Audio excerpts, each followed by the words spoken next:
dan saudari-saudara yang terkasih,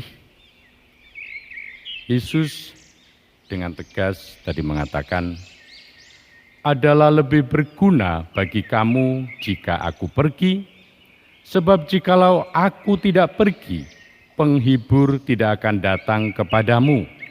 Sebaliknya, jikalau aku pergi, aku akan mengutus dia kepadamu. Sedikit demi sedikit, tahap demi tahap, langkah demi langkah, Yesus semakin membuktikan apa yang pernah dijanjikan, akan mengutus roh penolong yang lain. Kita pernah mendengar Bapak Ibu, janji itu hutang. Maka kalau janji belum dipenuhi artinya hutang itu belum dilunasi. Dan Yesus berjanji, mulai kita yakin bahwa janji itu akan dipenuhi. Dengan sabda ini, Yesus juga mengatakan bahwa antara Bapa dan Dia adalah satu. Maka Dia kembali kepada Dia yang telah mengutus aku, yaitu Bapanya yang di surga. Lalu apa peran penghibur kalau itu datang? Tadi dikatakan akan menginsafkan dunia. Tentang apa? Tentang dosa. Bahwa dunia ini berdosa. Tentang apa lagi? Kebenaran. Karena rupanya Yesus pergi kepada Bapa, tapi masih banyak orang yang tidak percaya kepada Yesus yang diutus oleh Bapa dan yang akan menyelamatkan manusia. Juga akan penghakiman, karena ternyata banyak penguasa dunia ini yang justru melakukan tindakan bukan sesuai dengan kehendak Allah, maka dengan caranya, dengan tindakan-tindakan yang dilakukan, mereka ada dalam hukuman, dalam arti bahwa tidak mampu melakukan secara sempurna yang baik dan benar. Dan Bapak Ibu, saudari-saudari yang terkasih, roh penolong itu sangat nyata dialami oleh Paulus dan Silas. Paulus dan Silas jelas mewartakan kabar gembira, kabar sukacita. Tapi apa yang terjadi? Ia ditangkap, pakaiannya dikoyak-koyak, mereka mendera Paulus dan Silas, dan akhirnya dia dilemparkan dalam penjara. Akibat mewartakan kebaikan dan keberaniannya karena roh yang diberikan oleh Allah, tantangannya ternyata tidak sedikit. Tantangan-tantangan semacam itu, serangan, ancaman, teror, itu akan selalu dialami oleh orang-orang yang sungguh mau berbuat baik, mewartakan kabar sukacita. Mungkin kita tidak mengalami tantangan seperti Paulus dan Silas ini, tetapi yang jelas hari-hari ini kita mendapat tantangan, perlawanan, yaitu virus corona. Apakah kita juga bisa melakukan seperti Paulus dan Silas?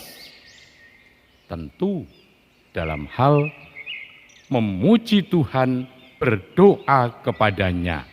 Maka kalau beberapa hari yang lalu ada doa bersama antar agama, suku dan bangsa. Padahal untuk mengatasi virus corona sudah banyak hal dilakukan. Dan ternyata kekuatan doa, puji-pujian itu sangat luar biasa. Tadi dikisahkan ketika Paulus dan Silas berdoa dan menyanyikan puji-pujian kepada Allah, terjadi gempa bumi yang hebat, sehingga sendi-sendi penjara itu goyah, semua pintu terbuka. Maka seorang penjaga yang memang mendapat utusan menjaga para penjara, orang-orang yang di penjara supaya aman tidak keluar, begitu terkejut ketika melihat semua pintu terbuka, yang ada dalam pikiran bahwa semua orang telah meninggalkan penjara atau ruangan penjara itu. Maka penjaga itu dalam kekalutan, dalam putus asa ingin bunuh diri. Tetapi Paulus melihat apa yang ada di dalam diri penjaga itu. Jangan celakakan dirimu, sebab kami semuanya masih ada di sini. Di sini pun kita bisa menemukan suatu mukjizat yang luar biasa, peranan Roh Allah baik bagi Musa dan Silas, tetapi juga bagi orang yang menjaga penjara itu.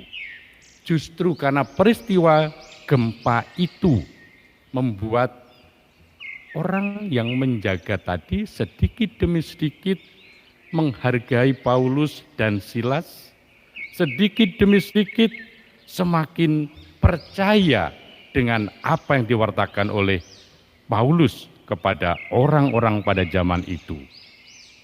Lalu orang ini sebagai bukti bahwa semakin percaya mengatakan, Tuhan, Tuhan, apakah yang harus aku perbuat supaya aku selamat? Maka jawab Paulus, percayalah kepada Tuhan Yesus Kristus dan engkau akan selamat, engkau dan seisi rumahmu. Inilah panggilan Tuhan. Allah ingin bahwa setiap orang selamat, tapi apakah orang mau terbuka? Dan penjaga penjara ini terbuka, maka akhirnya dia sekeluarga bersukacita karena boleh percaya kepada Allah, boleh mengalami keselamatan. Maka tadi dikatakan, dan ia sangat gembira bahwa ia dan seisi rumahnya telah menjadi percaya kepada Allah. Maka marilah saudari-saudara kita tetap dengan tekun berdoa, memuji Allah karena Dia Maha Baik dan Allah menjanjikan mengutus Roh Kudus-Nya yang tentu akan selalu menolong dan membantu kita seluruh dunia untuk memberikan keselamatan. Bapa yang penuh kasih, kami bersyukur karena Engkau Maha Murah, Maha Baik bagi kami, setiap orang satu persatu, dan Engkau tidak ingin kami menderita. Yang Engkau inginkan adalah supaya kami bersukacita, gembira, dan boleh mengalami keselamatan. Maka curahkanlah rahmat-Mu ke dalam hati kami, supaya kami semakin terbuka, rendah hati, senantiasa tekun setia mengikuti-Mu. Demi Kristus Tuhan kami. Amin. Kemuliaan kepada Bapa dan Putra dan Roh Kudus, seperti pada permulaan, sekarang, selalu, dan sepanjang segala abad.